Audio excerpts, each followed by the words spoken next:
സൗദിയുടെ അനുഭവമൊക്കെ ഞാനിപ്പോഴും സ്റ്റുഡൻസിനോട് ഞാൻ പറയും, നിങ്ങൾ എന്തോ സ്റ്റുഡൻസിന് ഫുഡ് കൊടുക്കുമ്പോൾ ഓരോ ഫുഡിനും ഉള്ള കംപ്ലൈൻറ്റ് കാണുമ്പോൾ ഞാൻ പറയും, നിങ്ങൾ നഴ്സ് എന്ന് പറഞ്ഞു കഴിഞ്ഞാൽ നമ്മൾ എന്തും അഡ്ജസ്റ്റ് ചെയ്യാൻ പഠിക്കേണ്ട ഒരു കാലഘട്ടമാണ്.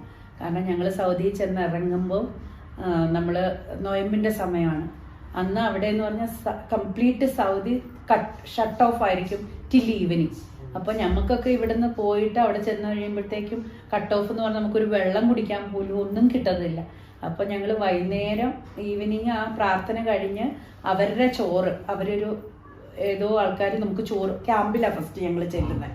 അത് ക്യാമ്പിൽ നിന്നാണ് പിന്നീട് നമ്മളെ ഓരോ ഹോസ്പിറ്റൽസിലേക്ക് കൊണ്ടുപോകുന്നത്.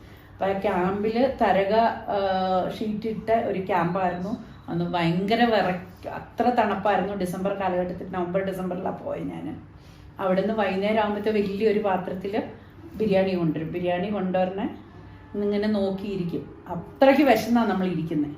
അപ്പോൾ അതിന് ഭയങ്കര ടേസ്റ്റാണ് നമുക്ക് ഫീൽ ചെയ്യുക. ഞങ്ങളെല്ലാവരും കൂടെ കൂടി ഇരുന്ന ആ വൈകുന്നേരത്തെ ആ ബിരിയാണിയാണ് ഞങ്ങളുടെ ഫുഡ് അന്നത്തെ.